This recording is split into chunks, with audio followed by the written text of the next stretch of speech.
Guys म्हणजे हद्दच पार झाली माझ्या मम्मीने आज. तर काय सांगू मी तुम्हाला, म्हणजे मम्मीने आम्हाला त्या साईडने ह्या कोपऱ्याला आणून पटकलं असंच म्हणा या डब्यांसाठी.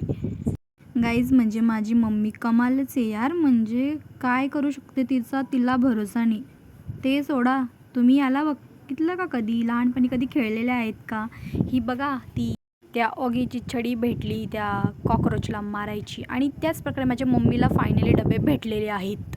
मी खूप खुश झालेली आहे, पण खूपच ऊन पण आहे आणि खूपच हालत खराब झालेली आहे या सगळ्या याच्यामध्ये. मम्मीला कायच म्हणावं आता, मम्मीच्या पुढे आपल्याला तर काही चालत नाही ना, आपण तर काही बोलूच नाही शकत यार. कोणीतरी घेऊन द्या या टेडीला.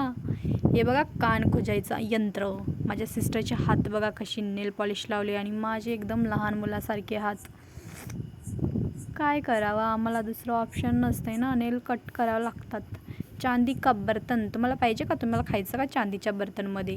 तर सांगा आता कोणाचा मर्डर करू. आता जर माझ्यासोबत कोणी डोकं लावलं ना, तर मी त्यांना डायरेक्ट मर्डरच करते. हेच करता करता मम्मीने पण काम दिलं. चला समजून घ्यावं की फिनाईल वगैरे काहीतरी पिऊन घ्यावं. हे बघा काय काय दिसू राहिलं मला आज याच्यामध्ये. यार कुणीतरी द्या यार याच्यामध्ये गिफ्ट ठेवून आम्हाला. आमच्या नशिबात तर काही हेच नाही आहे. चला जाऊ द्या, आता आपलं झालं आहे काम, आपण चाललो आहे घरी. तर बिल करत आहोत तिथे, आणि आम्ही तसेच निघालो बेकरीमध्ये काहीतरी खायला. आमच्या ठुसण्यास म्हणजे आम्हाला काहीच दुसरं नसतं आहे ना, म्हणून. पण मम्मी म्हटली की दुसरं काहीच घेणार नाही तुम्हाला, फक्त एक एक कोण, आणि चला गपचूप घरी. मग आम्ही पण कोण घेतला आणि गपचूप घरी निघालो. आता चलो भेटूया आपण नेक्स्ट व्लॉगमध्ये. तेव्हासाठी बाय बाय.